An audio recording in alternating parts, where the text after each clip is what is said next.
এরকম ধরনের photo create করার জন্য আপনাদেরকে চলে আসতে হবে জিমনি অ্যাপে। জিমনি অ্যাপে আসার পর আপনারা প্লাস মধ্যে ক্লিক করে গ্যালারি অপশানে ক্লিক করে দেবেন।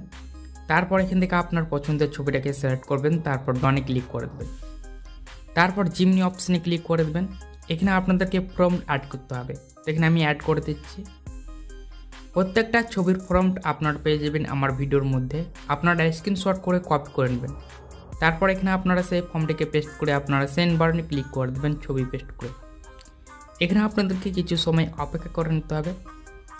ছবিটা ক্রিয়েট হয়ে গেলে আপনারা নিচে দিকে চলে আসবেন, দেখবেন সেই ছবিটা ক্রিয়েট হয়ে গেছে। আপনারা সেই ছবিটার উপরে ক্লিক করে দেবেন। প্রথমে আপনাদেরকে সেই ছবিটা ঘোলাও দেখাবে। যখন আপনারা এই অ্যারো অপশানে ক্লিক করে ছবিটাকে ডাউনলোড করে নেবেন, ডাউনলোড করার পর আপনারা সেই গ্যালারিতে গিয়ে দেখবেন একদম ফুল এইচডিতে ছবিটা ক্রিয়েট হয়ে গেছে।